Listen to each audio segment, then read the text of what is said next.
Good morning. Welcome to the first edition. నేను Brahmani.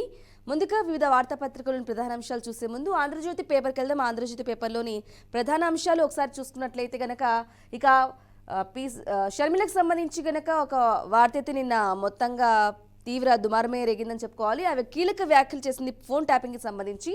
Phone tapping నిజంగా ముమ్మాటికి నిజం. నా ఫోన్ రికార్డు ఆడియోను అప్పట్లో స్వయంగా వైవి సుబ్బారెడ్డితే వినిపించారు. కేసీఆర్తో జగన్కున్న సంబంధం ముందు రక్త సంబంధం కూడా చిన్నబోయింది. చెల్లికి ఏ అన్నా చేయనన్ని ఘోరాలు చేసిన జగన్ నన్ను రాజకీయంగా ఆర్థికంగా ఎదగనివ్వకుండా కుట్రలు చేశారు. ఇక ఫోన్ ట్యాపింగ్ పై ప్రభుత్వాలు లోతుగా కూడా దర్యాప్తు చేయాలి. కావాలి అంటే గనక విచారణకు పిలిస్తే హాజరవుతా అని చెప్పేసి పిసిసి అధ్యక్షురాలు షర్మిల అయితే నిన్న ఫోన్ ట్యాపింగ్ కి సంబంధించి ఘాటు వ్యాఖ్యలు అయితే కీలక వ్యాఖ్యలు కూడా చేసిందనే చెప్పుకోవాలి. దానికి సంబంధించిన ఒక ప్రధాన అంశంగా కూడా ఇక్కడ చూసుకోవచ్చు.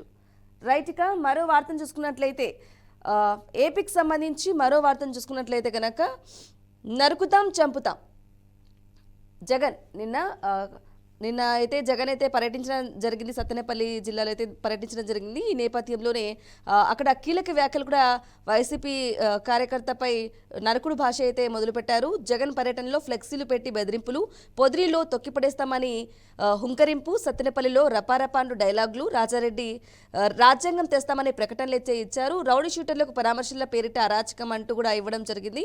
ఇక జగన్ పర్యటనలో అలాగే ఇద్దరు జగన్ చనిపోయిన కుటుంబాన్ని అయితే పరామర్శించడం జరిగింది. ఈ నేపథ్యంలో మరో ఇద్దరు అయితే మళ్ళీ ఇద్దరు అయితే మృతి చెందడం జరిగింది. ఒకరు కాన్వాయ్లో వాహనం ఢీకొట్టడంతో వ్యక్తికి తీవ్ర గాయాలు, పట్టించుకుని నేతలు పోలీసులు వచ్చి ఆసుపత్రికి తరలించేలోపే మృతి చెందడం, మరొకరు డాన్స్ చేస్తూ కార్యకర్త కనుమూత. ఇక రెండు కుటుంబాలు అంతులేని విషాదం, కనీసం పరామర్శించిన వైసీపీ అధినేత అంటూ కూడా ఇవ్వడం జరిగింది. ఇక సినిమా చూపిస్తా అంటూ రెంటపాలలో విలేకరులతో జగన్ అయితే మాట్లాడారు.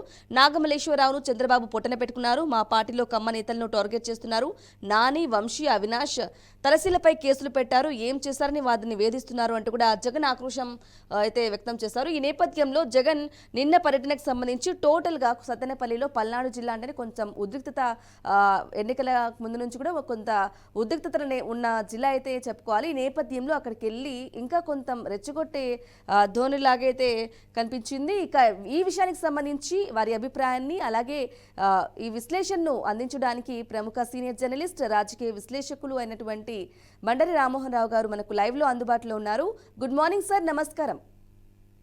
గుడ్ మార్నింగ్ రామ్మయ్య, నమస్కారం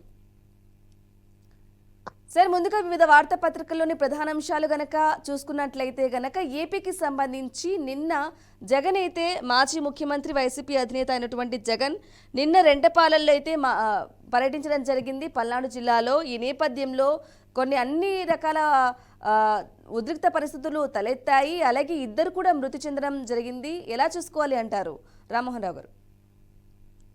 రమణి గారు, మీకు అట్లాగే బీఆర్కే న్యూస్ ప్రేక్షకులు నమస్కారం. రెండు విషయాలు గమనించాలి. నాకైతే ఆంధ్రప్రదేశ్ రాజకీయాలు ఎటువైపు పోతున్నాయని ఆవేదన అనిపిస్తుంది. ఎందుకంటే ఒక మాట చెప్పాలంటే పంచాయతీ రాజకీయాల కంటే అధ్వానంగా మారినాయి. అంటే అది కూడా అవమానమే. నేను ఎందుకంటే వార్డు మెంబర్ గా, సర్పంచ్ గా, ఎంపీపీ ప్రెసిడెంట్ గా, ఎమ్మెల్యేగా పోటీ చేసిన ఇవన్నీ చూస్తే మానాటి 44 ఏళ్ల క్రితం నేను పంచాయతీ మెంబర్, దాదాపు 40 ఏళ్ల క్రితం సర్పంచ్ నేను, 35 ఏళ్ల క్రితం మండల ప్రెసిడెంట్. కానీ ఆ రాజకీయాలు ఇట్లా ఉండదు. ఇవాళ రాష్ట్ర రాజకీయాలను ఎట్లా అయిపోయినట్టు పంచాయతీ రాజకీయాలు దిగజారినాయి. అంటే దిగజారంటే పంచాయతీలు అవమానించడమే అంటున్నాను, ఎందుకంటే అందులో పనిచేసిన వాళ్ళు కనుక. ఇక్కడ జరుగుతుంది ఏంటంటే చిల్లర విషయాలకు కూడా ఈ మాట్లాడుతున్నాను, ఎప్పుడు పరిశ్రమగా మాట్లాడుతున్నాను తెలుసు. చిల్లర రాజకీయాలకు నిలయంగా ఇవాళ ఆంధ్రప్రదేశ్ మారింది. నేను రెండు చెప్పుకొస్తాను. నిన్న జరిగిన సంగతి కన్నా ముందు కూడా చంద్రబాబు నాయుడు కుప్పం నియోజకవర్గ ఎమ్మెల్యే, ఆయన నియోజకవర్గంలో ఎవరో అప్పు తీసుకున్న ఆమెను, మహిళను ఇచ్చిన వాడు చెట్టు కట్టేసి కొట్టాడు. చాలా తప్పు, కరెక్ట్ కాదు. కానీ దానికి చంద్రబాబు నాయుడుకి ఏం సంబంధం చెప్పండి? అసలు సంబంధం ఉందా? శాంతి భద్రతలు మొత్తం నాశనం అయిపోయినాయి, మొత్తం అంతా పోయింది. అంటే ఏమైందంటే వీళ్ళ దగ్గర అధికారం ఉన్నప్పుడు మనమే గొప్ప, అధికారం లేకపోతే మొత్తం అంతా తప్పే అని పరిస్థితి అయిపోతుంది.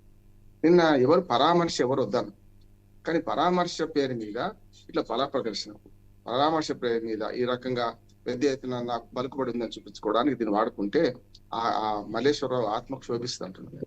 నేను స్పష్టంగా చెప్తాను. అంటే పరామర్శ వద్దు కాదు, చేయాల్సిందే. కానీ ఇటుపక్క కూడా రెండు చేతులు కలిస్తేనే చప్పట్లు అవుతున్నాయి మామూలు. ఎందుకంటే ఇటుపక్క కూడా పరామర్శకు పోతా అంటే ఎందుకు ఆంక్షలు విధిస్తున్నారు? ఇప్పుడు ఆంక్షలు విధిస్తే ఆగలే కదా. దానివల్ల ఏమైంది? ప్రభుత్వం బౌన్స్ అయిపోయింది కదా. 25 చెక్ పోస్టులు పెట్టి పెద్ద ఎత్తున వాళ్ళను అదుపు చేసి కార్యకర్తలు పోనీయకుండా చేసినా కూడా ఇంతమంది ఎక్కడి నుంచి వచ్చారు మరి?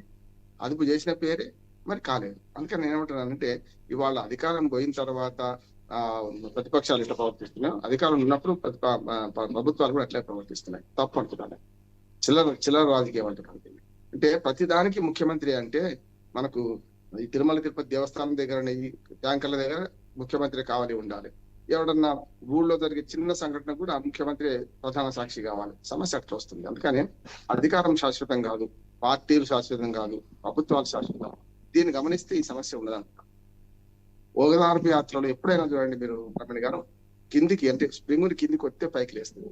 ఎప్పుడు కూడా ప్రతిపక్ష నాయకుడిగా అప్పుడైనా ఇప్పుడైనా అంటున్నాను. ఆనాడు కూడా చంద్రబాబు నాయుడు గారిని తిరగనిపోయిన సందర్భంలో చూస్తే మనకు చాలా సందర్భాల్లో మనకు తాను ఒక ఏదైనా పరామర్శకో లేకుంటే యాత్రకు వెళ్తే అక్కడ ఆపడం కూడా ఆనాడు ఎట్లా విమర్శించునో ఇవాళ కూడా ఇదే పద్ధతిలో విమర్శిస్తున్నారు. అంటే అధికార పక్షానికి కొంచెం ఓపిక ఉండాలి. తిరగని నష్టం ఉంది, వాళ్ళ వాదన చెప్పుకోనియండి. ప్రజలు నిజమైతే నమ్ముతారు, లేకపోతే నమ్మరు. ఇంకొకటి బ్రాహ్మణ్ గారు, ఇప్పుడు మధ్యన ఎన్నికలు అయితే లేవు కదా. ఇప్పుడు వెంటనే ఎన్నికలు అయితే ఏం లేవు. 4 ఏళ్ల దాకా ఎన్నికలు రావు. ఏవి పంచాయతీ ఎన్నికలు, మున్సిపాలిటీ ఎన్నికలు వస్తాయి పోతాయి, స్థానిక ప్రభుత్వాలే. కానీ ఇప్పుడైతే ఎన్నికలు లేవు. సంవత్సరం జరిగింది, సంవత్సరం పాలన జరిగింది. అసలైన విషయం విడిచిపెట్టి పరిపాలనలో ఏం జరగాలి, ఎన్నికలకు ఏం జరగాలి, మధ్యన ఏం జరగాలి అది విడిచిపెట్టి ఈ చిల్లర పంచాయతీల్లో ముఖ్యమంత్రుల స్థాయి, మాజీ ముఖ్యమంత్రుల స్థాయి వాళ్ళు కూడా ఇట్లా ప్రవర్తిస్తే ప్రజలకు ఏం సందేశం ఇస్తున్నారు మీరు అని నేను అందుకో నేనేమంటున్నాను. వీళ్ళందరూ పోరాటంలో ఇప్పుడు బల ప్రదర్శన జరిగింది, బ్రహ్మాండంగా ఉంది. మీరు అన్నారు కదా, ఇంతకుముందు చెప్పారు కదా మనం ఏమనంటే 2 కార్యకర్తలు చచ్చిపోతే దిక్కు లేదు, కనీసం వాళ్ళని పరామర్శించిన పాపన పోలే. ఎవరైనా సరే అంతకుముందు జరిగిన కూడా ఇట్లాగే తెలుస్తుంది. అంటే ఏంటంటే ఈ పోరాటం అంతా జగన్మోహన్ రెడ్డి కానీ చంద్రబాబు నాయుడు కానీ ఏ రాజకీయ నాయకుడు పోరాటం, ఏ పార్టీల పోరాటం అయినా కూడా ఒక రకంగా మనం స్పెక్టేటర్ గా మిగిలిపోతున్నాం. మనం అంటే మనం మౌన ప్రేక్షకులుగా మిగిలిపోతున్నాం. కార్యకర్తల ఆవేశంతో రాజు కంటే రాజభక్తి, స్వామి కంటే స్వామిభక్తి చూపించి ఇట్లా బలైపోతున్నాం. అందుకని ఒక మాట చెప్పి నేను ముగిస్తాను దీనికి. ఎందుకంటే ఇంతకంటే ఎక్కువ చెప్పడం కూడా నాకు ఇష్టం లేదు కూడా. ఎందుకంటే ఇప్పుడు తోడేళ్ల పోరాటం ఎందుకోసం అంటే మేకల మందలు ఎవరిని తిందామని, ఎవరు తిందాం మేకల మందలు. మనం మేకల మందరం, మనందరం చప్పట్లు కొడుతున్నాం. తోడేళ్ల పోరాటంలో ఎవరు గెలుస్తున్నాం చూస్తున్నాం. ఎవరు గెలిచినా మనల్ని తినడానికి ఆ పోటీ, ఆ పోరాటం అనే సంగతిని ప్రజలు తెలుసుకుంటే ఇట్లా పిచ్చి వేరే జనం ఈ రకంగా ఉండదు. ఎవరి పని వాడు చేసుకుంటారు. అట్లా నేను రాజకీయ పార్టీలు వెంబడిపోవద్దు, ర్యాలీలకు పోతే నేను అంటే రాజకీయ అభిప్రాయం ఉండాలి. ఖచ్చితంగా రాజకీయంలో నేను కూడా ఓటేస్తాను కదా, సమస్య అది కాదు. కానీ వాళ్ళ కోసం వీళ్ళు ఎందుకు బలవుతున్నారు అంటున్నాను. పల్లెకి మోసే బోయిల్లాగా ఉంటున్నారు వీళ్ళు. పల్లెకి మోసే బోయిలు కాదు, మేము రాజులం కావాలనే దృఢ సంకల్పం లేకపోతే ఇట్లాగే ఎవరికో తాబేదారులు గాను, గుండాలు గాను, లేకుంటే లంపేని వర్గంగా తయారవుతారు. వాళ్ళ జీవితాలకు వాళ్ళు బతకరు, వాళ్ళ కుటుంబాలకు సిద్ధం చేస్తున్నారు. నిన్న 2 చనిపోయారు. ఎవరు నోటు పూడ్చాలి? అందుకని ఒక మాట చెప్పానమ్మా, ఈ రాజకీయాలు సరైన కావు. ఆంధ్రప్రదేశ్ లో కులగజ రాజకీయాల నుంచి మొదలుకొని ఇప్పుడు ఫ్యాక్షన్ రాజకీయాలు కూడా మొదలైనవి. ఒక రకంగా బీహారు లేకపోతే ఆ రాజకీయాలు మొదలైనవి. ఇది కరెక్ట్ కాదు. అది ఇద్దరు బాధ్యులు అంటున్నారు. ఇప్పుడు ఎవరిని ఒక్కనట్లే ఇద్దరు బాధ్యులు అంటారు. ఎస్ రామ్మోహన్ రావు గారు, ఇక అలాగే పరామర్శల పేరుతో కొన్ని మాటలు కూడా కీలకంగా చూసుకోవాలి అంటే కనుక మేము అధికారంలోకి వస్తే ఖచ్చితంగా సినిమా చూపిస్తామని చెప్పడమో లేకుంటే రఫ్ ఆడిస్తామని చెప్పడమో కొన్ని సినిమా డైలాగులో కూడా కొన్ని వాడడం జరిగింది. ఇప్పుడే కాదు, గతంలో కూడా మేము ఖచ్చితంగా అధికారంలోకి వచ్చేది మా అధికారమే. సరే వారి ధీమా ఎటు ఉన్నా కూడా అధికారంకి వచ్చినారంటే రిటైర్డ్ అయినా ఎక్కడున్నా ఏ అధికారైనా సరే ఖచ్చితంగా వాళ్ళని తీసుకొచ్చి మరి వాళ్ళకి సినిమా చూపిస్తామనే మాటలు కూడా మనం వైఖరి కూడా చూస్తూ ఉంటాం. ఎలా చూసుకోవాలంటారు ఇట్లాంటి మాటలన్నీ? అంటే ఏమన్నట్టు ప్రతిపక్షంగా ఉన్నప్పుడు ఏదైనా మాట్లాడతాం, అధికార పక్షానికి వచ్చిన తర్వాత మళ్ళీ కక్ష సాధింపు చర్యలు చేస్తామని ఒప్పుకున్నట్టే కదా. అంటే అధికారం అనేది దేనికోసం అంటే ఎదురు పక్షాన్ని నిర్వీర్యం చేయడం కోసం, ఎదురు పక్షాన్ని మనకు పూర్తిగా నాశనం చేయడం కోసం అనే పరిస్థితి తయారైంది కదా. అందుకనే రెడ్ బుక్ రాజ్యాంగాలు, బ్లూ బుక్ రాజ్యాంగాలు, పింక్ బుక్ రాజ్యాంగాలు రాసుకుంటున్నారు వీళ్ళు. కానీ ప్రజలు అసలైన రాజ్యాంగం రాస్తారు. మిమ్మల్ని ఎవరిని అధికారంలో ఉంచాలి, ఎవరిని కిందికి దించాలని రాసుకున్నారు. అందుకని ఆంధ్రప్రదేశ్ లో ప్రజలు మంచి తీర్పులు ఇస్తున్నారు. మొదటిసారి ఒకరిని గెలిపించారు, రెండోసారి ఇంకొకరిని గెలిపి మళ్ళీ మొదటిసారి మళ్ళీ. అంటే ప్రజలకు కూడా ఆప్షన్ లేదు బ్రాహ్మణి. ఎందుకంటే ఇద్దరే ఉన్నారు కదా, ఎవరిని ఒకరిని గెలిపించాల్సిందే. 3వ వర్గం రావాలంటున్నాను నేను. ప్రజల పక్షం రావాలి. ఈ పార్టీలన్నీ తప్పు అని నేను అంటలేను. కానీ 3వ పక్షం ప్రజల పక్షం రాకుండా వీళ్ళు ఆధిపత్య ధోరణితో ఇవాళ ప్రాంతీయ పార్టీలన్నీ ప్రైవేట్ ఆస్తులుగా మారి వాళ్ళ తాబేదారులను పెట్టుకొని వాళ్ళు పార్టీలు నడిపిస్తున్నారు. వేల కోట్ల రూపాయలు ఖర్చు పెట్టి పార్టీలు నడిపిస్తున్నారు. ఇప్పుడు వట్టిగానే మనం చూస్తున్నాం కదా, ఈ ర్యాలీలు ఇవన్నీ కూడా ఎక్కడి నుంచి వస్తే డబ్బులు ఇవన్నీ కూడా ప్రజలు కూడా స్వచ్ఛందంగా వస్తున్నారా, ఎంతవరకు తరలిస్తున్నారు ఇవన్నీ మనకు తెలుసు. కొంతవరకు ఉంటది, అభిమానం ఉండకుండా ఉండదు. కానీ మెల్లమెల్లగా తమిళనాడులో గతంలో రాజకీయాలు దాదాపు 30 ఏళ్ళ 40 ఏళ్ల క్రితం తమిళనాడు ఏ రాజకీయాలు ఇవాళ మన ఉమ్మడి మద్రాసు రాష్ట్రంలో ఉన్న ఆ ఆచారం కావచ్చు మనకు కూడా సంక్రమించేది నేను అంటున్నాను. ఇవాళ ఈ రాజకీయాలు కరెక్ట్ కావు. అందుకని అంటున్నాను కదా, వచ్చే మీ కక్ష తెలుసుకుంటామని డైరెక్ట్ గా బహిరంగంగా ప్రకటిస్తుంటుంటే రాజ్యం ఎందుకోసం, రాజ్యాంగం ఎందుకోసం, ఇవన్నీ వ్యవస్థలు ఎందుకోసం అంటే వ్యవస్థలను వాళ్ళ స్వాధీనంలో తీసుకుంటున్నారు వీళ్ళు అధికారంలోకి వచ్చినారు, అంతే కదా. ఇప్పుడు ఇవాళ పోలీస్ వ్యవస్థ ఎవరు అధికారం అనుకుంటే వాళ్ళు వింటున్నారు. కానీ ఏమవుతుందంటే ఇప్పుడు స్వామి కంటే స్వామి భక్తి, రాజు కంటే రాజభక్తి పోలీసులు కానీ లేకపోతే ఐఏఎస్ ఆఫీసులు చూపెడితే జైలుకి వెళ్ళేది వాళ్ళే, వీళ్ళు వెళ్ళరు. చూస్తున్నాం కదా మొన్నటి దాకా ఏమైంది, ఇప్పుడు ఏమైంది చూస్తున్నాం. కనుక అధికారులు కూడా తెలుసుకోవాల్సింది ఏంటంటే ముఖ్యంగా ఈ పోలీసు వ్యవస్థను శాంతి భద్రతల విషయం మాత్రమే ఈ రాష్ట్ర ప్రభుత్వానికి అప్పచెప్పి ఇన్వెస్టిగేషన్ కేసుల ఇన్వెస్టిగేషన్ అంతా స్వతంత్ర సంస్థకు అప్పచెప్పేదాకా అంటే పోలీస్ సంస్కరణలు అయ్యేదాకా ఇది ఇట్లాగే ఉంటది. ఎవరిది భర్త ఉన్నవాడితే బర్రె, కర్ర ఉన్నవాడితే గొర్రె ఉయి తయారవుతుంది. అధికారం ఉన్నవాడే సాగించుకుంటాడు, అధికారం పోగానే బేలగా ఏడుస్తుంటారు, కేసులు ఎదుర్కొంటారు, జైలులో పోతుంటారు. ఇక్కడ కమ్మ, కాపు, రెడ్డి లేకపోతే ఇవిగా సమస్య ఎక్కడ. ఆ కులగజ్జ రాజకీయాలు పోయేదాకా మిగతా వర్గాలకు న్యాయం జరగదని నేను అంటున్నాను. ఓకే, అలాగే రామ్మోహన్ రావు గారు ఇక మరో వార్తను చూసుకోవాలంటే కనుక ఫోన్ ట్యాపింగ్కి సంబంధించి గత కొన్ని రోజులుగా ఫోన్ ట్యాపింగ్ కేసు అయితే వింటూ ఉన్నాం. ఈ నేపథ్యంలోనే ఫోన్ ట్యాపింగ్ ముమ్మాటికి నిజం అని చెప్పేసి కూడా పిసిసి అధ్యక్షురాలు షర్మిల అయితే బహిరంగంగా నిన్నైతే కొన్ని వ్యాఖ్యలు అయితే చేసింది. నా ఫోన్ రికార్డు ఆడియోను అప్పట్లో వైవి అయితే స్వయంగానే వినిపించారు. ఇక కేటీఆర్ కేసీఆర్ జగన్కున్న అనుబంధం అయితే గనక ముందు రక్త సంబంధం కూడా అనేది కూడా చిన్నబోతుంది అని చెప్పేసి కూడా షర్మిల మాట్లాడడం చూసుకోవచ్చు. చెల్లికి ఏ అన్న చేయనని ఘోరాలు కూడా జగన్ చేశారు, నన్ను రాజకీయంగా వాడుకున్నారు, ఆర్థికంగా ఎదగనివ్వకుండా కూడా కుట్రలైతే చేశారు. ఫోన్ ట్యాపింగ్ పై ప్రభుత్వాలు ఖచ్చితంగా లోతుగా దర్యాప్తు చేయాలి, ఒకవేళ విచారణకు పిలిస్తే కనుక డెఫినెట్ గా హాజరవుతా అని చెప్పేసి కూడా షర్మిల అయితే చెప్పడం చూసుకోవచ్చు. ఇక ఫోన్ ట్యాపింగ్ ఖచ్చితంగా ముమ్మాటికి నిజమే అని చెప్పేసి ఆమె స్వయంగా హాజరవుతాను కూడా చెప్తూ ఉన్నారు. ఎలా చూడాలంటారు రామ్మోహన్ రావు గారు, మీ విశ్లేషణ ఏంటి? ఇప్పుడు అన్నలిద్దరికి అక్కడ జగన్ కు ఇక్కడ కేటీఆర్ కు సిస్టర్ సిండ్రోమ్ పట్టుకుంది అంటున్నాను. కానీ సిస్టర్స్ తోనే ఇబ్బంది వచ్చింది. అంటే శత్రువులు ఎక్కడో ఉండరు, మన పక్కలో ఉంటారు, మన ఇంట్లో ఉంటారని ఆ రావు గోపాలరావు డైలాగ్ ఇచ్చొస్తుంది నాకైతే. అంటే అట్లానే ఆమె ఆమె ఆమె వాదన కరెక్ట్ కాదని నేను అంటుండేది. కానీ ఏమవుతుందంటే ఇప్పుడు ఆమె వాదన ఈ 2 రాష్ట్రాలకు సంబంధించింది కదా. అంటే ఇక్కడ తెలంగాణలో బీఆర్ఎస్ టీఆర్ఎస్ అధికారంలో ఉన్నప్పుడు జగన్మోహన్ రెడ్డితో సన్నిహితంగా ఉన్న కేసీఆర్ ఈ ఇద్దరు కలిసి కేటీఆర్ గాని ఇద్దరు కలిసి నా ఫోన్ ట్యాపింగ్ చేశారంటున్నారు. ఖచ్చితంగా ప్రైవసీని ఎవరైనా అంగీకరించాల్సిందే, ఎవరి ప్రైవసీ వాళ్ళకు ఉండాల్సిందే. మన లీగల్ గా చూస్తే షర్మిల గారి వాదనలో నేను పూర్తిగా నిజం అంటున్నాను. మొదలు నేను జోక్గా చెప్పాను, ఇద్దరు అన్న చెల్లెల పంచాయతీ అంటున్నాను. కానీ ఇదేమవుతుందంటే ఆమె వాదన కరెక్ట్, నిజంగానే జరిగిందంటే ఆమె సుమోటోగా వచ్చి సాక్ష్యం ఇవ్వచ్చు, నష్టమేం లేదు. నేను అది అడ్వకేట్ చెప్తున్నాను, వాళ్ళు పిలవాల్సిన అవసరం లేదు, నేను కూడా వస్తున్నా అని చెప్పి ఇవ్వచ్చు. అది కాంగ్రెస్ పార్టీకి అనుకూలంగా జరుగుతుంది. ఎందుకంటే మనకు రేపు పొద్దున కాంగ్రెస్ పార్టీ రాష్ట్ర అధ్యక్షులు అక్కడ కనుక దానికి అనుకూలంగానే ఒక సాక్ష్యం దొరికినట్టే ఉంటుంది వాళ్ళకు కూడా. 2 విషయాలు చెప్తాను. ఫోన్ ట్యాపింగ్ జరిగిందా లేదా అంటే ఫోన్ ట్యాపింగ్ లీగల్ గా కరెక్ట్, ఎప్పుడైనా ఫోన్ ట్యాపింగ్ చేయొచ్చు. లీగల్ గా ఏంటంటే కేంద్ర హోంశాఖ అనుమతిస్తే చేయొచ్చు, దానికి అవసరమైన నిబంధనల మేరకు పనిచేయొచ్చు. ఇప్పుడు కూడా ఫోన్ ట్యాపింగ్ జరుగుతుందని రేవంత్ రెడ్డి గారు స్వయంగా అన్నారు. కానీ లీగల్ ఫోన్ ట్యాపింగ్ జరుగుతుంది అని అంటున్నారు. ఇట్లాంటి ప్రైవేట్ వ్యక్తులు కానీ లేకుంటే రాజకీయ పార్టీల వాళ్ళు కానీ సెలబ్రిటీస్ కానీ సినిమా వాళ్ళు కానీ ఏమైనా సరే ఏ క్రికెట్ సెలబ్రిటీస్ ఆఖరికి జడ్జీల వాళ్ళు కూడా ట్యాప్ చేశారని వాదన వస్తుంది. విచారణ జరుగుతుంది కనుక మనం అంతకన్నా ఎక్కువ మాట్లాడితే బాగుండదు. కనుక విచారణ అయిపోయి వీళ్ళు కొండందే వెలుకనబడతారా, మొత్తం నిజంగా దీనిలో దోషులు ఎవరు చేస్తారా, ఆ దోషులు అధికారులు అవుతారా, లేకపోతే రాజకీయ నాయకులు కూడా అంటే మనం బట్టగాల్చి మీదే ఎవరైనా చెప్తే చేసినామంటే కూడా తప్పే. అలా రాజకీయ నాయకుడు నాకు చెప్తే నేను చేసిన అని అధికారం అంటే చాలా తప్పు చేయమని వాళ్ళు చెప్తే ఎట్లా చేస్తావు, నువ్వు 35 ఏళ్ల సర్వీస్ నీది, అట్లాగే ప్రభుత్వం జీతం తీసుకుంటున్నావు, పబ్లిక్ సర్వెంట్, తప్పు కదా. కానీ ఈ కేసులో కీలకమైన సాక్ష్యంగా మనకు షర్మిల గారు పనికొస్తుండొచ్చు. తన ఫోన్లు ట్యాప్ అయినాయి అని నిజంగా ఏమైనా అనుమానం ఉంటే ఆ విషయంలో ఇప్పుడు ఏదైతే విచారణ సంస్థ ముందుకు మన ఏసీబీ ముందుకు వచ్చి అట్లాగే సిట్ ముందుకు వచ్చి విచారణ చేస్తే బ్రహ్మాండంగా అది పని చేస్తాను నేను అనుకుంటున్నాను. రాజకీయ ఆరోపణ చేసి మాత్రం ఊరుకుంటే రాజకీయంగా నేను చెప్తున్నాను కదా అన్నా చెల్లెల పంచాయతీగా మనం కూడా భావించాల్సి వస్తుంది. ఓకే. అలాగే రామ్మోహన్ రావు గారు నిన్న చివరెడ్డి అయితే అరెస్ట్ అవ్వడం జరిగింది. మద్యం ముడుపుల ద్వారా వెనకేసుకున్న డబ్బులను 2024 ఎన్నికల్లో ఆంధ్ర ఓటర్లు కూడా పంచారని ఒక ప్రత్యేక దర్యాప్తు కూడా ఈ నేపథ్యంలో బృందం కూడా వెల్లడించింది. ఇక ఓటర్లకు పంచడానికి లిక్కర్ డబ్బైతే వాడారు. చివరెడ్డి గన్మెన్, పిఏ, డ్రైవర్ల పాత్రను కూడా కోర్టులో వివరించిన సిట్ సాంకేతికంగా అన్ని ఆధారాలు సేకరించాం. వాటి ఆధారంగానే చివరెడ్డి తదితరులు అరెస్ట్ అయితే అయ్యారు. చివరెడ్డి వెంకటేష్ కు 1 వరకు అయితే రిమాండ్ విధించారు. ఇక సిట్ ఆఫీస్లో చివరెడ్డి చిందులైతే తొక్కారు. ఆసుపత్రి, కోర్టు, జైలు వద్ద అయితే కేకలు, అరుపులు, చిత్రంలో ఒక ఇమేజ్ కూడా ఇవ్వడం జరిగింది. ఒక వేలు చూపిస్తూ కూడా ఆయన మాట్లాడుతూ ఉన్నారు. ట్రక్లో తరలించారు అంటూ కూడా ఆ డబ్బుకు సంబంధించి కూడా సిట్ అయితే వెల్లడించడం జరిగింది. ఎలా చూసుకోవాలంటారు మొత్తానికి సంబంధించి మీ విశ్లేషణలో మీ అభిప్రాయం ఏంటి రామ్మోహన్ రావు గారు?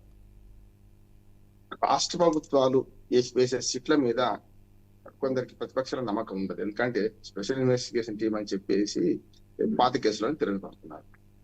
ఒకవేళ నిజంగానే మొన్న టీడీపీ అధికారం రాకపోయింది అనుకోండి, ఇదే కేసు ఇటుపక్క వీళ్ళ మీద పడేది అంతే తేడా. ఏం తేడా? ఇవాళ ఈ కేసులో లిక్కర్ మీద వచ్చిన డబ్బుతో పంచారు అంటున్నారు కదా. ఎవరైనా గుండె మీద చేసుకుని ఏ రాజకీయాన్ని కూడా చెప్పండి, డబ్బు పంచకుండా మద్యం పంచకుండా గెలుస్తున్నారు వీళ్ళు. ఎక్కడ అసలు ఏ పార్టీ సాంప్రదాయానికి వాటికి అన్నిటి సారా పార్టీలు అని పేరు పెట్టాను. సారా పార్టీలు అంటే సాంప్రదాయ రాజకీయ పక్షాల పార్టీలు. ఇవి ఎక్కడైనా డబ్బు మద్యం పంచకుండా గెలుస్తున్నారు. కొంచెం ఎక్కువ తక్కువ కావచ్చు. అట్లాంటి ప్రజలు చూస్తున్నారు. డబ్బు ఎవడు మంచి ఎక్కువ వంచిండో, సారా ఎక్కడో వంచిండో దాన్ని బట్టి ఓట్లు వేస్తలేదు. వాళ్ళు వేసేదిక్కు వేస్తున్నారు. అందుకని ఆనాడు జగన్మోహన్ రెడ్డికి 151 సీట్లు ఇచ్చారు. ఇవాళ 164 సీట్లు కూటమికి ఇచ్చారు. 130 సీట్లు మనకు తెలుగుదేశంకి ఇచ్చారు. అందుకని ఏమంటున్నానంటే ఈ ఆరోపణ చేసే ముందే సిట్ అర్థం చేసుకోవాల్సింది అంటే మొత్తం 175 మంది ఎమ్మెల్యేల మన అభ్యర్థుల మీద విచారణ పెట్టండి. ఎవరు డబ్బులు పంచలేదు నిరూపిస్తాం. ఉండొచ్చు, నేను అందరు దొంగలని అనట్లేను. 10 మంది ఉండొచ్చు. అంటే 175లో 10 మంది అంటే 5%. అంతే కదా. డబ్బులు వంచకుండా నిజాయితీతో గెలిస్తే గెలవచ్చు అని నేను అంటున్నా, ఊహిస్తున్నాను. అది నేను ఆశావాదిని కనుక వాళ్ళు కూడా ఉన్నారని చెప్తున్నాను. నేను తక్కువ డబ్బు లేకుంటే ఎన్నికల ప్రచారానికి అవసరమైన డబ్బు ఖర్చు పెట్టాలి, తప్పదు ఎవరు కూడా. అది నేను ఎమ్మెల్యేగా పొడిచాను, 4,74,74,000 ఖర్చు పెట్టినా. 25 లక్షల అనుమతి ఉండే, కానీ నాకు అంతే ఉన్నది, అంతే ఖర్చు పెట్టినా. ఆ వచ్చిన ఓట్లు కూడా నిజాయితీగా వచ్చిన ఓట్లు. ఇక్కడ కూడా నేను ఏమంటున్నాను అంటే ఇవాళ ఏదైతే మీరు చేస్తున్నారో ఈ సిట్ విచారణ ఉందో, ఒక్క తిరుపతి నియోజకవర్గానికి ఎందుకు పరిమితం అవుతున్నారు, చిత్తూరు నియోజకవర్గం ఎందుకు పరిమితం అవుతున్నారు? ఆయన ఏమంటున్నాడు, అయ్యా నా కొడుకు నిలబెట్టినా, నా కొడుకు మీద కక్ష తెచ్చుకుంటున్నా, నా మీద కక్ష తెచ్చుకుంటున్నారు అంటున్నారు. సరే నేమంటున్నా అంటే అది తమ నెలలు తప్పిన తమ మిత్రుడు శత్రుడు గదరాసున్నది అన్నట్టు నెలలు తప్పిన ఇవాళ చివరెడ్డి భాస్కర్ రెడ్డి ఒకనాడు తిరుపతిలో మాట్లాడితే ఆయన కింగ్, ఏది మాట్లాడినా చెల్లింది. కానీ ఇప్పుడు ఏది మాట్లాడినా చెల్లదు కదా, అధికారం లేదు కదా. అందుకనే వీళ్ళు అధికారం ఉన్నప్పుడు విరవిగి, అధికారం లేకపోతే ఆక్రోషించే పరిస్థితి ఉంటది. ఇది నేను సమర్థిస్తానండి, నేను వాళ్ళని విమర్శిస్తానండి. ఖచ్చితంగా ఈ కేసులో సిట్టు నిరూపించే కేసులో అన్ని నియోజకవర్గాల మీద కేసులు పెట్టాలి. అన్ని నియోజకవర్గాల మీద లిక్కర్ డబ్బులా ఏ డబ్బులో ఒకటి ఆస్తి అమ్ముకోవచ్చు, ఒకడేమో జూదాన్ లాగా, ఎన్నికలు కూడా జూదాన్ లాగా అయిపోయినాయి. 1 ఎకరం భూమి అనుకుని పెట్టవచ్చు. కానీ డబ్బులు పంచడం సారా మంచి నిజమా కాదా? ఇది అందరు మాస్తున్నారా? డబ్బు ఎక్కడిది అనే సమస్య కాదు. ఇక్కడ లిక్కర్ కేసులో వచ్చేకల్లా అక్కడ సంపాదించింది ఇక్కడ పెట్టింది అంటున్నారు. అక్కడి నుంచి ముడుపులన్నీ ఈయన ద్వారా వచ్చినాయి అంటున్నారు. అంటే మనకు గవర్నమెంట్ షాపులో అమ్మిన మద్యానికి రసీదు లేకుండా డిజిటల్ పేమెంట్ లేకుండా క్యాష్ తీసుకున్నారు. ఆ క్యాష్ ట్రాన్స్ఫర్ లో ఈయన కూడా ఆ క్యాష్ అధిష్టాన వర్గానికి లేకుంటే పెద్దలకు చేరడానికి ఒక పావుగా ఉపయోగపడ్డాడు. ఆ డబ్బులే కొంత నొక్కేసిండు, దాని ద్వారా ఇవాళ పంచిండు అని రుజువు చేస్తా ఉంటున్నారు. అంటే చాలా గమ్మత్ అనిపిస్తుంది. అంటే ఈ పని ఎవరు చేయలేదా ఇది వరకు అంటున్నాను. ఇప్పుడు కూడా మొన్నటి ఎన్నికల్లో తెలుగుదేశం కానీ కాంగ్రెస్ కానీ లేకపోతే మన వైసీపీ కానీ చేయలేదా? అందుకని దీన్ని విస్తృతంగా పరచాలంటున్నాను. ఈ అవినీతి అంటే మొత్తం మీద ప్రజలకు అర్థమవుతుంది అంటే అందరూ దొంగలే అని అర్థమవుతుంది, అందరూ ఈ పని చేస్తున్నారు అర్థమవుతుంది. డబ్బు ఊరికే రాదన్నట్టు డబ్బు ఊరికే పంచరు, వాళ్ళ అక్రమ సంపాదనను ఇప్పుడైనా ఖర్చు పెడతారని చచ్చిన దానికి వచ్చిందే కరెక్ట్. మన డబ్బు తీసుకుంటున్నారు, సారా తాగుతున్నారు, ఓట్లు వేస్తున్నారు, ప్రజలు కరెక్ట్. ఓకే. అలాగే రామ్మోహన్ రావు గారు ఇక మరో పేపర్ చూసుకున్నట్లయితే గనక మారేడుమిల్లిలో ఎన్కౌంటర్, కీలక నేతలు అయినటువంటి రవి, అరుణ్ అయితే మృతి చెందారు. ఇద్దరు మావోయిస్టులు అగ్రనేతలే. మరో నక్సల్స్ అంజు కూడా మృతి చెందారు. కగార్ దాడులతో అల్లూరు జిల్లాలోకి రాక 3 సార్లు తప్పించుకున్న రవి, అరుణ అలాగే డ్రోన్లతో జాడ తెలుసుకుని మరీ ఎన్కౌంటర్ అయితే జరగడం జరిగింది. నాడు ప్రభుత్వంతో చర్చల బృందంలో రవి అయితే పాల్గొన్నారు. ఇక వరంగల్లో ఆర్ఎస్యు నేతగా మొదలై కేంద్ర కమిటీ సభ్యుడిగా ఎదిగిన రవి అంటూ కూడా అరుణ, రవి మృతికి సంబంధించి మారేడుమిల్లిలో జరిగిన ఎన్కౌంటర్ సంబంధించి ఆపరేషన్ కగార్ పేరిట కొన్ని రోజులుగా మావోయిస్టుల ఏర్వేతే లక్ష్యంగా అమిత్ షా ఏదైతే ప్రకటించారో ఈ నేపథ్యంలోనే అది కొనసాగుతూనే ఉంది. అగ్రనేతలు అయినటువంటి రవి, అరుణ కూడా మృతి చెందారు. వారిపై లక్షలు కూడా రివార్డు ఉన్న నేపథ్యంలో వారి మృతిని ఏ విధంగా చూసుకోవాలి అంటారు రామ్మోహన్ రావు గారు? మావోయిస్ట్ హింస అయినా అది మతపరమైన హింస అయినా నేను సమర్థించను. రాజ్యాంగాన్ని ఒప్పుకొని ఏదైతే రాజ్యాంగం మాకు సంబంధం లేదు అనే వాళ్ళ మాట కూడా మనకు సరైనది కాదు. రాజ్యాంగాన్ని గౌరవించాలి. యాజ్ అడ్వకేట్ గా నేను రాజ్యాంగం, కానీ వాళ్ళ మీద సానుభూతి ఉంది. ఎందుకు సానుభూతి ఉంది అంటే వాళ్ళు ఎవరి కోసం చచ్చిపోతున్నారు? నిజంగా చెప్పాలంటే ఇల్లు ముంగిలు విడిచిపెట్టి పెళ్ళాం పిల్లలు విడిచిపెట్టి, పెళ్ళాం పిల్లలు లేరు కొందరికైతే, కొందరైతే తల్లిదండ్రులు విడిచిపెట్టి వృద్ధ తల్లిదండ్రులు గుడిసెలో ఉంటే వాళ్ళందరూ ధనవంతులు ఏం కాదు. వాళ్ళు ఈ ఉద్యమం కోసం వచ్చారు. ఈ ఉద్యమం కరెక్టా కాదా? తుపాకీ కొట్టడం ద్వారా రాజకీయ అధికారం సిద్ధిస్తుందా? సిద్ధిస్తుండొచ్చు, కానీ అదే తుపాకీ కొట్టడం మళ్ళీ దాన్ని కూలుస్తుంది కూడా అంటున్నారు. అంటే వాళ్ళు రాజ్యాంగాన్ని ఒప్పుకోకుండా కేవలం వ్యక్తులను చంపడం ద్వారా తుపాకీ కొట్టడం ద్వారా రాజ్యాధికారం సిద్ధిస్తుంది అనే మాటని తప్పు అంటున్నారు. ప్రజాస్వామ్యంలో దీనికి హింసకు తావులేదు. కానీ వాళ్ళ చావును మాత్రం మనం ఖచ్చితంగా సానుభూతితో చూడాలి. వాళ్ళు ఎవరు కూడా సొంత ఆస్తులు కూడా పెట్టుకోలేదు. వాళ్ళు ఎవరు కూడా పెద్ద ఎత్తున మనకు ఈ రాజకీయ నాయకుల్లాగా ప్రవర్తించలేదు, లేకుంటే అధికారులాగా లంచాలు తీసుకోలేదు. కానీ వాళ్ళు అడవుల్లో పడి సర్వ కష్టాలు పడి చేస్తుంటే వాళ్ళని చంపుకుంటూ పోతుంది. నేను స్పష్టంగా చెప్తున్నాను, వాళ్ళు ఉద్యమాన్ని ఈ తుపాకీని విడిచిపెట్టాలి, జనజీవన స్రవంతిలో కలవాలి. ఇట్లా పిట్టల్లాగా రాలిపోతుంటే ఖచ్చితంగా వాళ్ళ కుటుంబాలకి కాదు, సమాజానికి కూడా నష్టం అంటున్నారు. వాళ్ళు భావి భారత పౌరులు, వాళ్ళ భవిష్యత్తుకు చాలా బాటలు వేయాల్సిన వాళ్ళు. అది విడిచిపెట్టి ఈ ఉద్యమంలో కేవలం ఒక సిద్ధాంత పరంగా మేము అందరిని చంపుతాం, మేము రాజ్యాధికారంలోకి వస్తాం, అప్పుడు ఇంకోటి చంపేవాడు వస్తాడు, మీ తలగానే వాడు వస్తాడు. అంటే ఏ నక్సలైట్ సమాజంలో కూడా ప్రజాస్వామ్యంలో ఉండే విలువలు అయితే ఉండాల్సిందే కదా, ఈ పార్టీలో ఉండాల్సిందే కదా. మావోయిస్ట్ పార్టీలో ప్రజాస్వామ్యం లేదు, విలువలు లేవు, అట్లానే మీకు రాజ్యాంగం పట్ల నమ్మకం లేదు అన్నప్పుడు రాజ్యాంగం పట్ల నమ్మకం లేని వాళ్ళకు రాజ్యాంగం ఇచ్చే రక్షణ కూడా పనిచేయదు కదా. అందుకని నేను అనేసి చెప్తున్నాను, వాళ్ళు అమాయకంగా పిచ్చి త్యాగాలు, వెర్రి త్యాగాలు చేస్తున్నారు తప్ప ఇంకోటి ఏం లేదు. వాళ్ళని జనజీవన స్రవంతిలో రమ్మని ఆహ్వానించాలి. అట్లనే కగార్ ఆపరేషన్ కానీ ఇట్లా చంపుకుంటూ పోవడం అయితే కరెక్ట్ కాదంటున్నాను. చూడాలి సమాజంలో ఏం జరుగుతుందో అందరూ చూస్తున్నారు, కానీ వాళ్ళ పట్ల సానుభూతి ఉన్నది వ్యక్తిగతంగా. కానీ ఏదైతే వాళ్ళ సిద్ధాంతం తప్పు, తుపాకీ కొట్టడం ద్వారా రాజ్యాధికారం అనేది చాలా ఆశించడం కూడా తప్పే అంటున్నారు. వచ్చే ప్రజాస్వామ్యం నిలబడండి, మంచి ఎన్నికలు నిలబడండి, ఎన్నికల సంస్కరణ తీసుకురండి, అవినీతి పరులను శిక్షించండి. ఆ పని చేయాలి. లిస్ట్ పెట్టి వాళ్ళ అవినీతి పరుడేమో రాజ్యం వెళ్తూ దొంగ రాజకీయ నాయకుడేమో ఇవాళ అధికార పీఠాల్లో కూర్చుంటే, మీరేమో అడవుల్లో తిప్పలు పట్టుకుంటే ఇట్లా అవార్డుల పేరు మీద ప్రభుత్వం ప్రకటిస్తే చచ్చిపోతుంటే ఇది సమాజానికి నష్టం అని. ఓకే, అలాగే రామ్మోహన్ రావు గారు, ఇక పాలిటిక్స్ కి సంబంధించి పోతే కనుక బనకచెర్ల పాపం కేసీఆర్ది అంటూ బనకచెర్లకు సంబంధించి నిన్న మీడియాకు కూడా వివరించడం జరిగింది. కొన్ని వీడియోలు కూడా ఆయన చూపించడం జరిగింది. సీఎం రేవంత్ రెడ్డి చివరి అస్త్రంగా న్యాయ పోరాటం చేస్తున్నాం, బనకచెర్లపై తెలంగాణ సర్కార్కు అఖిలపక్ష మద్దతు, ఈ ప్రాజెక్టు కడితే ఏపీ నీటి హక్కులు కోరే ప్రమాదం, ఆందోళన వ్యక్తం చేసిన మంత్రి ఉత్తమ్ కుమార్, కలిసికట్టుగా పోరాడదాం అంటూ కూడా బీజేపీ ఎంపీలు చెప్పడం జరిగింది. ఇక రాజకీయాలు వద్దు, వాకౌట్ చేస్తున్నా అంటూ ఎంపీ వద్దిరాజు, హైటెక్ సిటీలో Google safety engineering centre Asia Pacific లో మొదటిది, ప్రపంచంలో 5వ ప్రారంభించిన సీఎం రేవంత్ రెడ్డి, మంత్రి శ్రీధర్ బాబు అంటూ కూడా ఇవ్వడం జరిగింది. ఇక బనకచెర్ల పాపం కేసీఆర్దే, గత ప్రభుత్వం గనక ఉన్నప్పుడు గత ప్రభుత్వ హయాంలో గనక అన్ని ప్రాజెక్టులు పూర్తి చేసి ఉంటే గనక ఈ దుస్థితి వచ్చేది కాదు అనేది ప్రధానంగా రేవంత్ రెడ్డి చెప్తున్నమాట. ఏ విధంగా చూసుకోవాలంటే రామ్మోహన్ రావు గారు, మీ విశ్లేషణ ఏంటి? రమణి, ఇది పూర్తిగా సమీక్ష 15 నిమిషాలు అయింది, కానీ నేను స్థూలంగా 2-3-4 నిమిషాలు చెప్పే ప్రయత్నం చేస్తాను. ఎందుకంటే ఇది వేరే టాపిక్ తీసుకొని చేయాల్సిందంట. ఎందుకంటే నేను చెప్పి మొత్తం సమగ్రంగా లేకపోతే ఇంకో దిక్కు పోయే అవకాశం ఉంటుంది. నిన్న అఖిలపక్ష సమావేశాన్ని పూర్తిగా సమర్థిస్తున్నాను. ఎందుకంటే అఖిలపక్షం ఇప్పటికైనా ధేర్ హాయ్ మగర్ అంధేర్ నహి అని ఆలస్యమైనది కానీ చీకటి కాదనడానికి ఇవాళ ఈ మీటింగ్ పెట్టడం సరైన. ఆ మీటింగ్ లో అందరు వస్తే బాగుండేది. కేవలం అంటే మన అన్ని పార్టీల్లో అంటే బీఆర్ఎస్ నుంచి ఒక వజ్రాజు రవిచంద్ర ఒకరు వచ్చారు, అట్లాగే బీజేపీ నుంచి కూడా రఘునందన్ రావు గారు, డికే అరుణ గారు వచ్చారు, మిగతా కాంగ్రెస్ పార్టీ ఎంపీలు అందరూ వచ్చారు. ఆ రకంగా చూసుకుంటే వాళ్ళకు ఒక అవగాహన కల్పించే ప్రయత్నం మాత్రం ఖచ్చితంగా చేసి కొంచెం రాజకీయం మోతాదు పెరిగిందని నేను అంటున్నాను. దానివల్ల బీఆర్ఎస్ ఎమ్మెల్యే ఎంపీ పక్కకు బయటకు వెళ్ళిపోయిండు, వాటౌట్ చేసుకుంటారు. ఈ రాజకీయం లేకుండా ఇదైతే ఉండదు కదా. అసలు ఏం జరిగింది అంటే ఆయన ఎక్కడి నుంచి మొదలుపెట్టిండు కథ, తెలంగాణ వచ్చినప్పటి నుంచే మొదలుపెట్టాడు.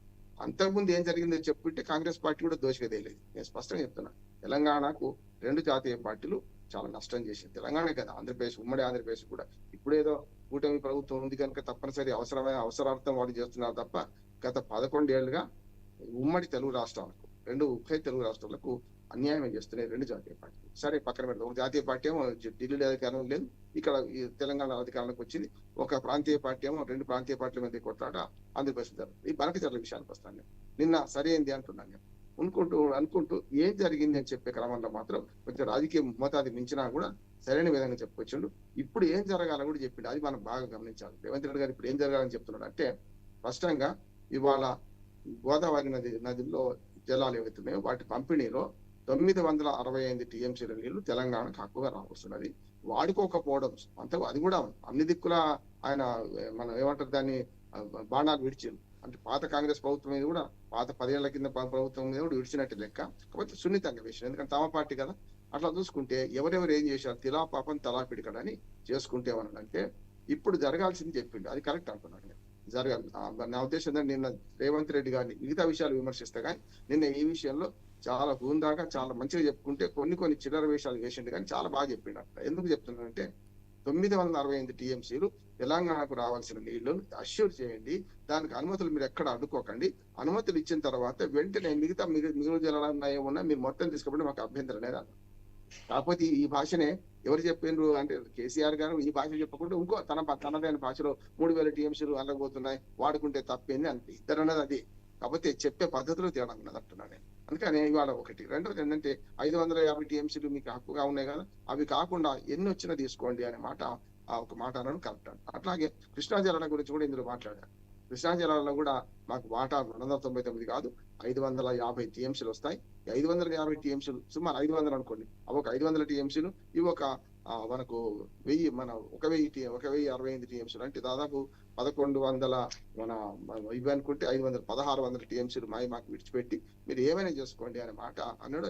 బ్లాంక్ చెక్ ఇచ్చినట్టు లెక్క. కేంద్ర ప్రభుత్వం పట్టించుకోవాలి. ఇప్పుడు యాక్చువల్గా జరిగింది ఏంటంటే బాలు కేంద్ర ప్రభుత్వం కోర్టులో ఉంది. ఆ కేంద్ర ప్రభుత్వం ఏం చేయాలంటే ఈ విచారం అంటే తీసుకోవాల్సిన అవసరం ఉంది. అంతేందుకు మనం ఇండియా పాకిస్తాన్ మధ్యనే సింధు నది జలాల ఒప్పందం ఎప్పుడో ప్రపంచ బ్యాంకు మన మధ్యవర్తిత్వంతో మనం చేసుకుంటే మొన్నటి దాకా వివాదం రాలే మనకు దాంతో. అటువంటిది 2 దేశాల మధ్య జరగను 2 రాష్ట్రాల మధ్య జరిగే క్రమంలో ఎందుకు తాత్సర్యం చేస్తుంది కేంద్ర ప్రభుత్వం? ఆనాడు కాంగ్రెస్ ప్రభుత్వం, ఇవాళ బీజేపీ ప్రభుత్వం కూడా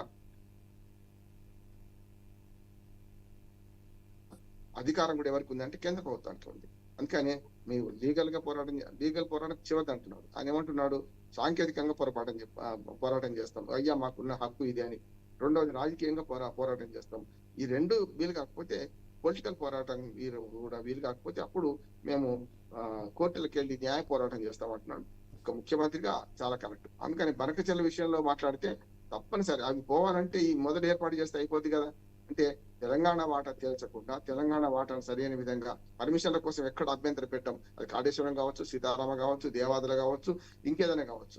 ఈ ప్రాజెక్టులు అన్నిటికీ వాడుకునే నీళ్లకు వచ్చే ప్రాజెక్టులకు కూడా పూర్తి స్థాయిలో 1065 టీఎంసీలకు తెలంగాణకు పక్క అష్యూర్ వాటలు ఇచ్చేసి ఆ తర్వాత ఎంత ఉన్నా మిగులు జలాలకు కూడా మనకు రేవంత్ రెడ్డి కూడా బ్లాంక్ స్టేట్మెంట్ ఇచ్చింది, కరెక్ట్ కాదు. మిగులు జలాలకు కూడా పైన వాటా ఉంటది, మిగులు జలాలకు వాటా లేకుండా ఉండదు.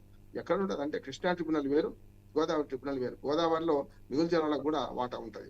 అదే కృష్ణాకు వచ్చేవరకల్లా ప్లాన్ ఏ ప్లాన్ బి ఉంది, చాలా పెద్దది ఇది. కనుక దీన్ని మనం వివరించాలంటే మళ్ళీ ప్లాన్ ఏంది, ఏ ఏంది, బి అని చెప్పాల్సి వస్తుంది. కనుక కృష్ణా జలాల్లో మిగులు జలాలన్నీ మనకి అని కర్ణాటక, ఆంధ్రప్రదేశ్ ఒప్పుకున్నాయి, కర్ణాటక, మహారాష్ట్ర ఒప్పుకున్నాయి. కానీ మిగులు జలాలు లేవు, అక్కడ జలాలే లేవు. మిగులు ఎక్కడక్కడ కృష్ణాలో, కానీ ఇక్కడ మిగులు జలాలు ఉన్నాయి. మిగులు జలాల్లో వాటా పైన పోతుంది. ఇంటర్ రివర్ చేంజ్ లో కూడా కృష్ణా రివర్ కు నీళ్లు తరలిస్తే ఖచ్చితంగా మళ్ళీ తెలంగాణకు, మహారాష్ట్రకు, కర్ణాటకకు వాటా పోతుంది. అది గమనించాలంటే ఈ సాంకేతికమైన అంశం నిన్న మొత్తం కొంచెం రాజకీయంగా మలుచుకుంటూ తనదైన రీతిలో తను చెప్పినా కూడా అటు తెలుగుదేశం పార్టీ విమర్శించుడు, తన గురువు అనుకున్నా కూడా చంద్రబాబు నాయుడు చేస్తుంది ఏందన్నాడు, బీజేపీ చేస్తుంది ఏందో చెప్పిండు, ఇక్కడి నుంచి అక్కడికి సంబంధాలు ఏందో అని చెప్పిండు.